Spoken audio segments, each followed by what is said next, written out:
하나님의 말씀을 누가 선택받습니까? 라는 제목으로 살펴보고자 합니다.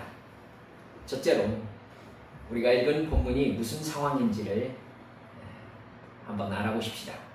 에스겔은 남유다가 느부갓네살의 두 번째 침입을 받았던, 예루살렘에 두 번째 침입했던 BC 597년 여호야긴 왕 때에 바벨론으로 끌려간 선지자가 이 에스겔입니다. 첫 번째 느부갓네살이 침입했을 때는 여호야긴 왕 때였어요. BC 605년이었습니다. 그때 포로로 끌려간 사람이 다니엘과 세 친구들입니다. 에스겔 선지자는 두 번째 침입 때 포로들과 함께 바벨론에 끌려가서 그곳에 끌려온 유다인들에게 하나님의 예언을 전했던 선지자입니다. 예레미야는 여호야김 왕 때부터 예루살렘이 완전히 멸망당하는 3차 침입 때까지 예루살렘에 남았습니다. 그래서 마지막 왕 시드기야에게 하나님의 말씀과 예언을 전했던 사람이 예레미야입니다. 물론 시드기야 왕은 전혀 하나님의 말씀에 순종하지 않았습니다. 예레미야는 하나님께서 이스라엘을 바벨론에 의해서 징벌당하게 하실 것으로 확정했다. 그렇기 때문에 바벨론에 항복하고 느부갓네살에게 복종하는 것이 희생을 최소화할 수 있는 방법이다. 이렇게 반복해서 시드기야에게 말했습니다. 그리고 하나님께 돌아와서 자비를 구하며 말씀에 순종하면 하나님께서 은혜를 베풀어 주실 것이다 라고까지 예레미야가 시드기야에게 계속 얘기했어요. 하지만 마지막 왕 시드기야는 끊임없이 우상을 숭배하며 하나님 섬기기를 거부합니다. 폭력으로 자기에게 반항하는 사람들을 죽이고 피를 흘렸습니다. 그리고 느부갓네살에 의해서 왕으로 세움받았음에도 불구하고 시드기야를 원래 마따디아였는데 이름을 시드기야로 바꾸고 이스라엘의 왕으로 세운 사람이 느부갓네살이거든요. 근데 그 느부갓네살에게 시드기야가 반역합니다. 그리고 이집트가 자기를 도와줘서 바벨론으로부터 지켜줄 것이라고 기대해요. 그러자 느부갓네살이 정말 화가 나죠. 그래서 마지막 3차 침입을 감행합니다. 3차 침입은 엄중했습니다. 3년 동안 예루살렘 성을 에워쌌습니다. 그리고 3년째에 결국 성문을 파괴하고 예루살렘에 침입했습니다.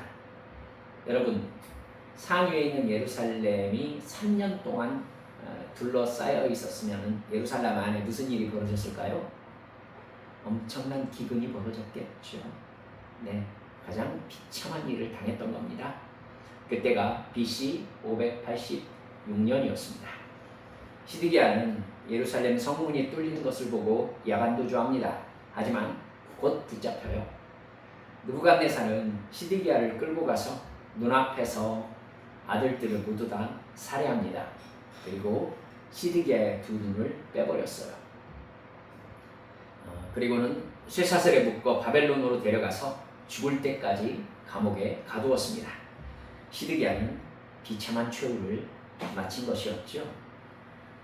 네, 그 결과를 예상했더라면 예레미야는 네가 결국 하나님께 불순종하고 반항하면 그런 꼴을 당하게 될 것이라고 분명히 얘기했었거든요.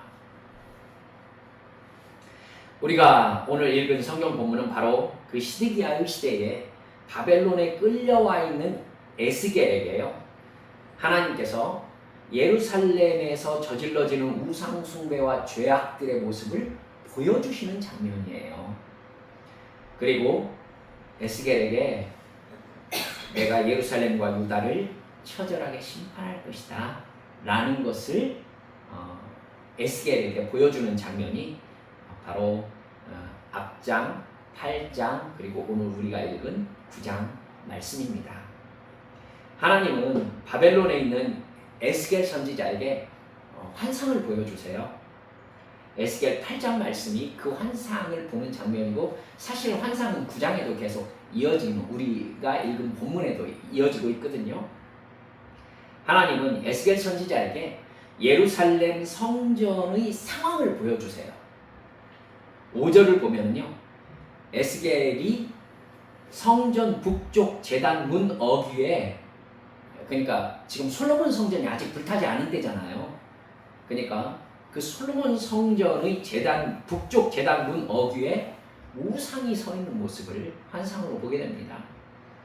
성전에 우상을 세워놓았던 것이죠. 8장 10절부터 보면 성전 뜰 안에는요, 이스라엘의 장로 70명이 향로를 들고요, 성전 벽에 그려진 우상을 향해서 분향하는 모습이 나타납니다.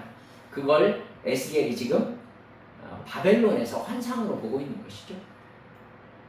하나님께서 이렇게 말씀하세요. 그 장로들이 여호와께서 우리를 보지 아니하시며 여호와께서 이 땅을 버리셨다, 이렇게 말한다고 에스겔에게 하나님이 말씀하세요. 그리고 14절에 보면은 성전으로 들어가는 북문에 들어가 보니까 바벨론의 남신인 담무스가 바벨론 신이에요. 그 담무스 애곡 기간에요, 유다의 여인들이 담무스를 위하여 애곡하고 있는 종교 의식을 행하는 모습을 보여줍니다. 16절에는요, 성전 문 현관과 제단 사이에서요, 25명이 여호와의 성전을 등지고 얼굴을 동쪽으로 향해서 동쪽 태양에게 예배하는 모습을 보여줍니다. 여러분, 아직 파괴되지 않은 솔로몬 성전 안에서 바벨론 신상이 들어와 있고 성전 각 방마다 우상 숭배 행위가 저질러지고 있는 모습을 에스겔이 바벨론에서 환상으로 보여주시는 하나님의 역사로 보고 있는 거예요. 여러분, 바벨론 신을 왜 숭배하겠어요? 가장 많은 돈과 가장 강한 힘을 가진 존재가 바벨론이었기 때문이지요. 그 신들을 자기들도 숭배해서 그 신에게서 이익을 얻고자 한 것입니다. 하나님은 8장 18절에서 이렇게 말씀하세요.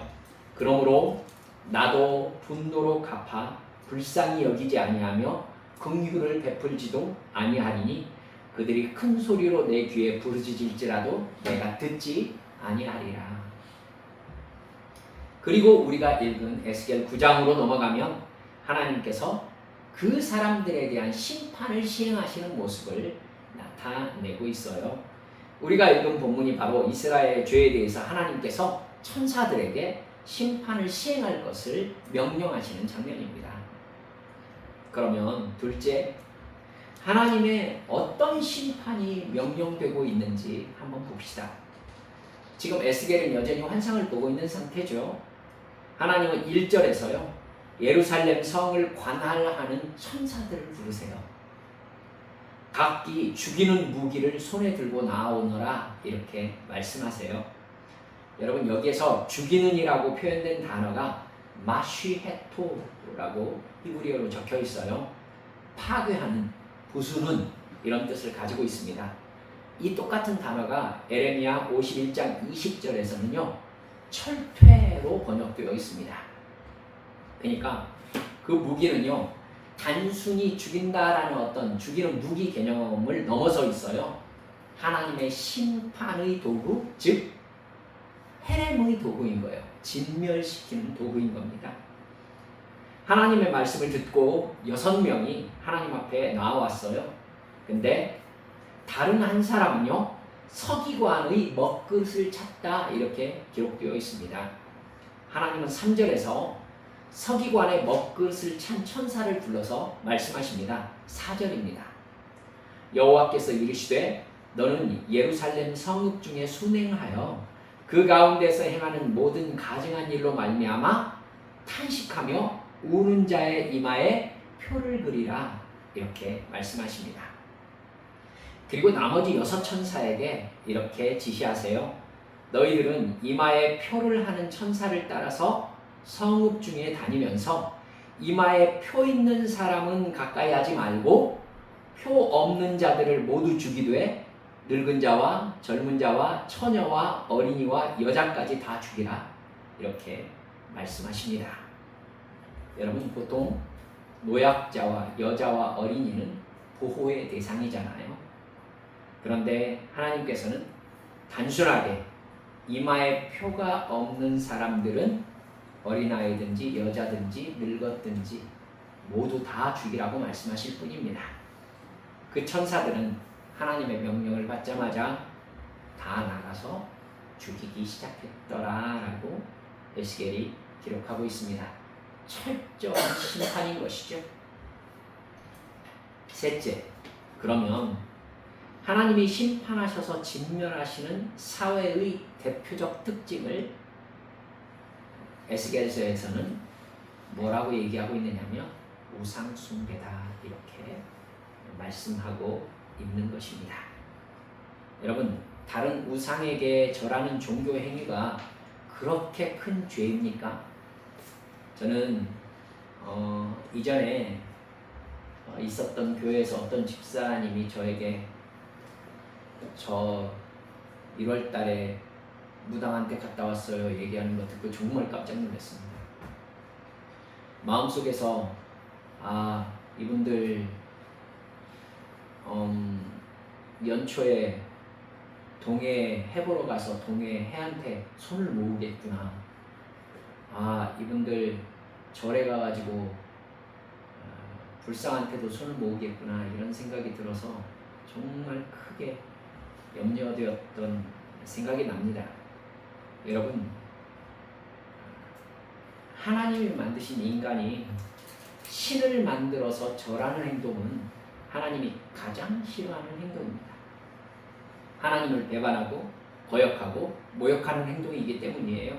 뿐만 아니라 그 행위는요, 그것 자체로 끝이 아닙니다. 그것 자체로 끝이 아니라 그 행위가 포함하고 있는 여러분 우상 숭배 행위는요 거의 모든 죄악을 그 안에 품고 있어요. 여러분 왜 그런지 여러분께서 이렇게 따라오시면서 깨달으셨으면 좋겠다 싶습니다. 우상은 인간이 만든 신입니다. 인간이 왜 신을 만들죠? 신처럼 경배받고 지배하고자 하는 죄의 본성을 충족시키기 위해서예요. 인간을 신처럼 높아지게 할 수 있는 도구가 뭐냐면 돈과 권력, 즉 힘입니다. 따라서 사람은 누구나 돈과 힘을 가지려 합니다. 그리고 자기가 가진 돈과 힘을 가지고 다른 사람을 복종시킵니다. 그리고 그 서열을 자기들끼리 뭐라고 하느냐면 질서라고 해요. 여러분, 이 세상에서 얘기하는 모든 질서를 한번 살펴보세요. 사실은 돈과 힘의 서열이라는 걸 알 수 있으실 것입니다. 여러분, 가정에서 부모가 가장 서열이 높으시지요. 부모가 돈과 힘을 가지고 있기 때문이기도 합니다. 그게 전부는 아니겠지만은요. 가정은 사랑의 질서가 있는 것이 사실입니다만 엄격하게 유물론으로만 보면은 틀림없이 돈과 힘의 질서에서 가정도 자유롭지 못합니다. 그런 생각을 가진 사람들이 가정에서 폭력을 휘두르지 않습니까? 따라서 여러분, 돈과 힘은 그것을 가진 사람의 억압과 폭력을 정당화시켜주는 도구가 됩니다. 내가 해야 하는 일이나 상대방이 싫어하는 일을 강제로 시키면 폭력이죠. 여러분, 근데 그거에 대해서 돈을 지불하면요, 폭력이 아닙니다. 그런 개념이 폭넓게 용인되면 어떻게 됩니까? 돈과 힘을 가진 사람이 옳고 그름을 결정하게 되죠. 결국 신적인 위치를 가지게 되는 것입니다. 여러분, 여러분의 회사에서 법은 사장이 정하죠. 사장이 옳고 그름을 정해요. 즉 지나치게 말하면요, 여러분의 회사 안에서 신은 사장인 거죠. 그렇게 되면 돈과 힘을 가진 사람은 그것으로 자기의 욕망을 폭력적으로 실현할 수 있는 가능성이 열리게 되는 것입니다. 그런 사회는 죄가 정해져 있지 않습니다. 돈과 권력을 가진 사람이 옳고 그름을 결정하기 때문이지요. 돈과 권력이 오름이 되면 돈과 권력을 가진 사람의 폭력이 정당화됩니다. 바로 그 목적을 이루기 위해서 사람들은 우상, 즉 신을 만듭니다. 돈과 권력을 신의 뜻이다, 신의 복이다 라고 하면은 가장 손쉽게 오름을 취득할 수 있잖아요. 그렇죠? 신의 지지를 받으면은 오름을 자기 것으로 가져갈 수 있죠. 즉 우상은 돈과 힘을 신의 복이라고 해줍니다.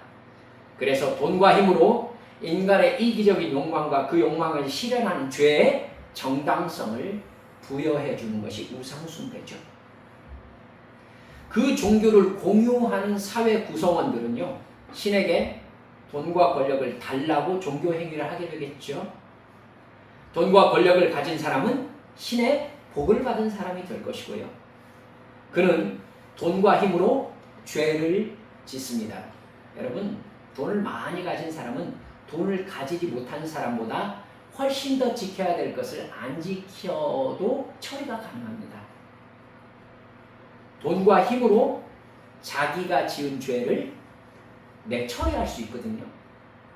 돈과 힘이 복이고 정의인 사람과 사회에 그래서 하나님은 필요가 없습니다. 의와 진리의 거룩함 속에서 하나님과 사랑의 교제를 나누며 사람을 사랑하는 존재로 사람은 만들어졌습니다. 그런데 그 인간의 존재 목적을 완전하게 상실한 죄악에 지배받는 모습이 바로 우상 숭배로 말미암아 돈과 힘을 가져서 자기가 신적인 위치를 점유해서 자기가 옳고 그름을 정하는 그런 사회, 그런 개인, 여러분, 그게 바로 저주받은 사람들입니다. 그 사회는 하나님이 정하신 죄와 의의 개념이 삭제됩니다. 그래서 하나님이 우상숭배를 가장 싫어하시는 겁니다. 여러분, 이렇게 우상숭배를 이해해 보시면 우상숭배 안에 모든 죄가 포함되어 있다는 것을 여러분 아실 수 있게 되실 겁니다. 우상숭배는 가난한 사람, 힘이 없는 사람이 폭력으로 희생당하는 사회를 만듭니다. 그리고 고아와 과부와 가난한 사람과 나그네의 하나님이라고 하시는 하나님을 거역하는 사회가 되는 것이죠. 결국 하나님은 그런 사회를 어떻게 하십니까? 완전하게 진멸하시는 게 성경의 가르침입니다. 그걸 심판이라고 해요. 여러분, 그 렌즈로 지금 사회를 보실 수 있으셔야 됩니다.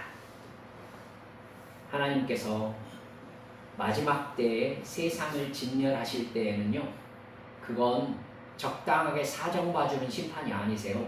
완전한 하나님의 헤렘이 이루어질 겁니다. 왜 그런지 아실 수 있겠습니까? 놀랍게도 북이스라엘과 남유다 하나님의 나라였음에도 불구하고 그런 우상숭배의 개념에 지배당해서 돌이킬 수 없는 상태가 되자 하나님이 그들을 멸망시킨다라는 것을 지금 우리 오늘 본문에서 말씀해주고 계시는 겁니다. 여러분, 그래야 하나님이시기 때문입니다.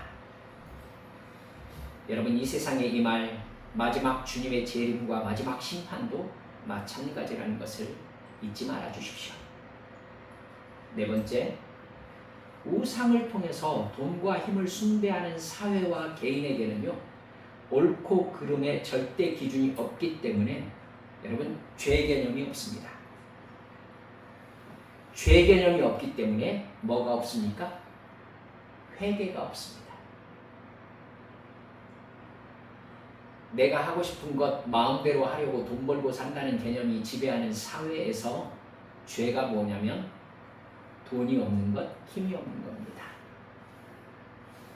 내가 실수했다느니 잘못했다느니 하는 말을 할 때는 그렇게 말해야 더 큰 손해를 막을 수 있을 때뿐입니다.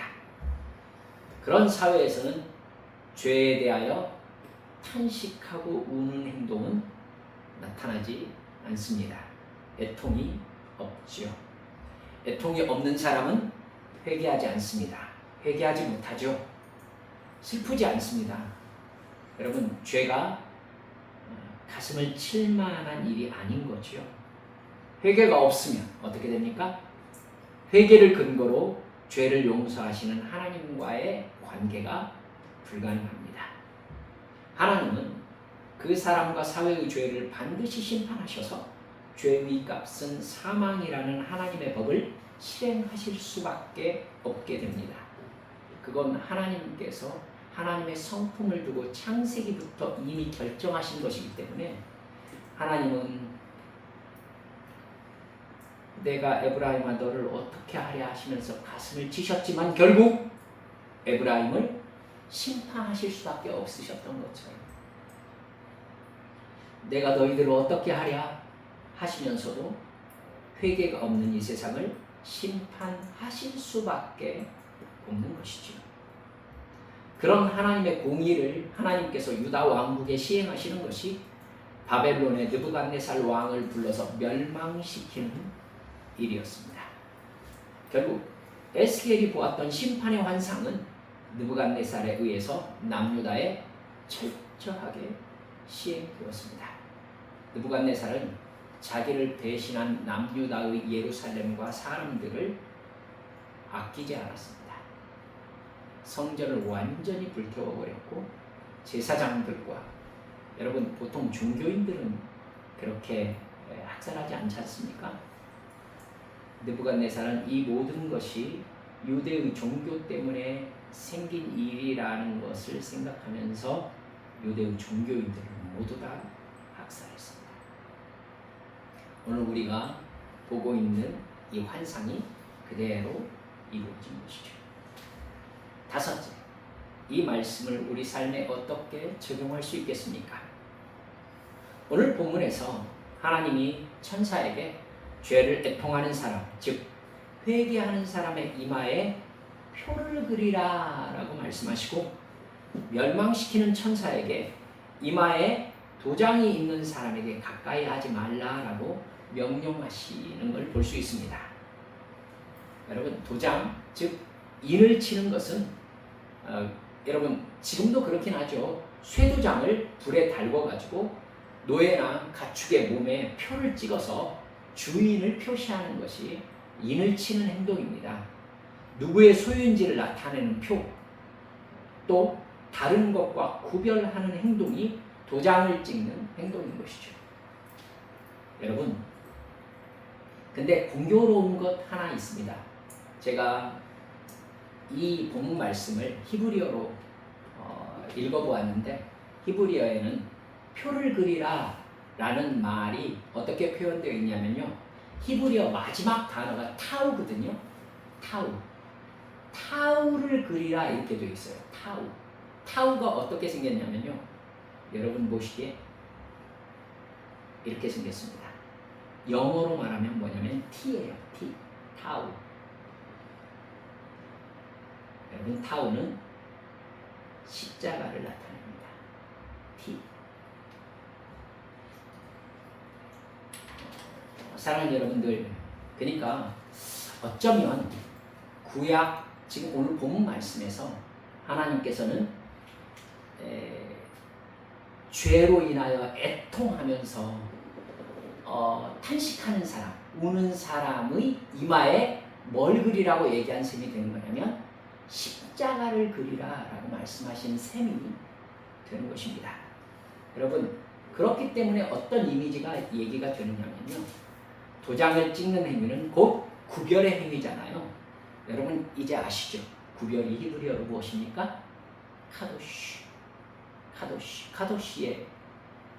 카도시가 성경에서 어떤 말로 자주 나타납니까? 거룩으로 나타납니다. 그러니까 도장, 타우, 십자가 모두 다 거룩과 통하는 이미지, 십자가와 통하는 이미지로 성경에 나타나고 있는 것을 볼 수 있습니다. 하나님은 죄를 애통하며 우는 사람의 이마에 표를 하라고 하셨는데 그들을 타우가 그려진 사람, 십자가를 품고 있는 사람, 거룩한 사람들로 구별하신 것입니다. 죄에 대한 애통과 도장을 찍는 개념은요, 오늘날 성령 충만에서 정확하게 만납니다. 첫째, 죄를 죄로 인식하고 애통하게 할 수 있는 분은 오직 성령님밖에 없습니다. 예수님은 요한복음 16장 8절에서 뭐라고 하십니까? 그가 와서, 그가 누구죠? 성령님께서 오셔서 죄에 대하여, 의에 대하여, 심판에 대하여 세상을 책망하시리라 말씀하셨습니다. 성령님의 감동이 아니고는 누구도 하나님이 정하신 죄를 죄로 인식하고 탄식하며 울 수 없습니다. 성령의 충만이 아니고는 하나님의 뜻, 즉 의를 깨닫고 순종할 수 있는 사람이 없습니다. 바로 죄를 애통하는 구별된 거룩한 사람은 성령으로 충만한 사람이라는 것을 알 수 있습니다. 두 번째, 너는 예수님을 믿어 구원받은 사람이라는 도장이 바로 성령 충만입니다. 에베소서 1장 13절에서 이렇게 말씀해요. 기억하셔야 합니다. 그 안에서 너희도 진리의 말씀, 곧 너희의 구원의 복음을 듣고 그 안에서 또한 믿어 약속의 성령으로 인치심을 받았느니라. 성령으로 뭘 받았다고요? 인치심을 받았느니라. 구원의 복음을 듣고 믿었다는 증거가 성령을 받은 것이라는 말씀이죠. 에베소서 4장 30절에서는 이렇게 말씀하세요. 하나님의 성령을 근심하게 하지 말라. 그 안에서 너희가 구원의 날까지 인치심을 받았느니라. 고린도후서 1장 21절 22절은요. 우리를 너희와 함께 그리스도 안에서 굳건하게 하시고 우리에게 기름을 부으신 이는 하나님이시니 그가 또한 우리에게 인치시고 보증으로 우리 마음에 성령을 주셨느니라. 로마서 8장 16절은요. 성령이 친히 우리의 영과 더불어 우리가 하나님의 자녀인 것을 증언하시나니 이렇게 말씀합니다. 여러분, 성령이 구원의 보증 도장이고 우리가 하나님의 자녀라는 증거가 바로 성령이시라고 성경이 반복해서 말씀하고 있는 거예요. 로마서 8장 9절에서는 만일 너희 속에 하나님의 영이 거하시면 너희가 육신에 있지 아니하고 영에 있나니 누구든지 그리스도의 영이 없으면 그리스도의 사람이 아니라 이렇게 대놓고 확증하고 있습니다. 성령님만 예수님의 십자가 대속의 죽음이 내 죽음인 것을 나 대신 예수님께서 죽으셨다는 사실을 성령님만 깨닫게 하실 수 있습니다. 성령님만이 예수님께서 십자가에서 죽으실 때 내 옛사람도 예수님과 함께 십자가에 죽었다는 사실을 실제로 깨닫게 하십니다.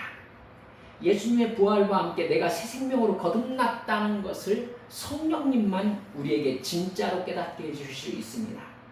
내가 구원받은 하나님의 자녀로 이 세상에서 무엇을 하며 살아야 하는지를 성령님만 깨닫게 해주실 수 있습니다.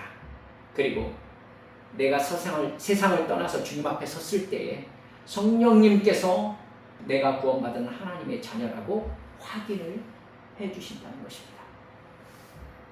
따라서 성령 충만함을 받아서 예수 그리스도를 믿고 성령님의 인도하심에 순종하며 주께서 내게 주신 사명을 감당하며 사는 사람만이 오늘 본문 말씀에서 하나님이 따로 구별하신 천사의 인치심을 받은 거룩한 사람인 것입니다.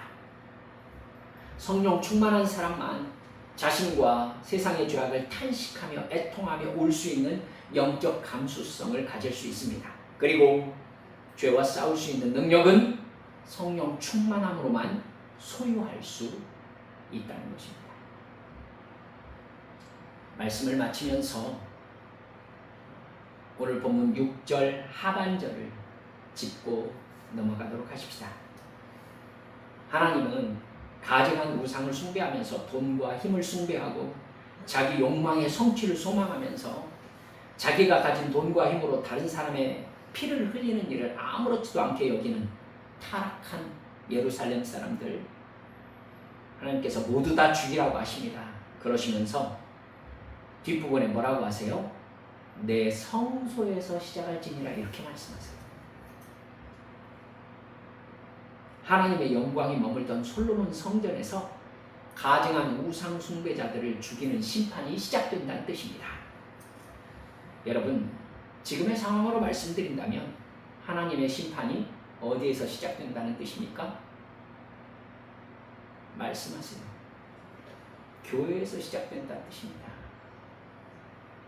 성전에서 우상을 숭배했던 그 모습이 지금 교회에서 일어나지 않는다고 여러분 말씀하실 수 있으십니까? 교인들이 교회에서 얻기를 바라는 것이 무엇입니까? 구원입니까? 천국입니까? 성령 충만입니까? 거룩입니까? 진정한 의, 옳음입니까? 죄에 대한 애통입니까? 아니면 돈입니까? 권력입니까? 형통입니까? 건강입니까? 합격입니까? 하나님을 사랑하고 순종하는 것과 우상을 숭배하는 것은 그야말로 종이 한 장 차이입니다. 하지만 본질이 다르죠. 성령 충만한 하나님의 자녀들이 소유한 돈과 권력은 하나님의 것입니다. 그래서 성령님의 감동에 붙잡혀서 하나님을 섬기고 하나님의 뜻과 정의를 이루고 이웃을 돌보는 데 사용됩니다. 하나님은 그런 거룩한 자녀들에게 하나님의 돈과 권력을 주심으로 하나님의 뜻을 이루십니다. 그러나 구원받지 못한 사람, 성령받지 못한 사람이 소유한 돈과 권력은 다른 사람에게 폭력을 행하는 도구로 사용됩니다. 그래서 나를 섬기고 나에게 복종하도록 만듭니다. 그 사람에게는 죄책감이 없습니다. 회개가 없습니다. 애통이 없습니다. 결국 오늘 말씀하신 하나님의 인이 없는 십자가 타우의 표식이 없는 사람으로 하나님께서 아낌없이 멸망시키실 때에 영원한 형벌을 받게 되는 것입니다. 사랑하는 여러분들, 이 시간 기도할 때에 하나님 앞에 제 이마에 예수님의 십자가 표식인, 오늘 본문으로 말할 것 같으면 타우가 그려진 사람인지 깨닫게 해주시라고 간구하십시다. 나는 성령 충만함으로 말미암아 죄가 무엇인지 알고 있고 회개한 사람이며 하나님의 자녀로서 무엇을 하며 살아야 되는지를 알고 순종하는 사람으로 예배자리에 나와 있습니까? 여러분, 기분 나쁘면 교회 안 나오기 때문에 하나님의 죄에 대하여, 의에 대하여, 심판에 대하여 교회가 선포하지 않고 있습니다. 그렇기 때문에 성도들이라고 불리는 사람들이 죄짓기에 너무나 용감합니다. 사랑하는 여러분들이, 우리는 예수님의 십자가 붙잡고 내 죄를 애통하며 우리 눈에 보이는 죄악들을 하나님 앞에 탄식하는 깨어있는 사람들입니까? 주여, 저를 긍휼히 여겨주시라고 주님 앞에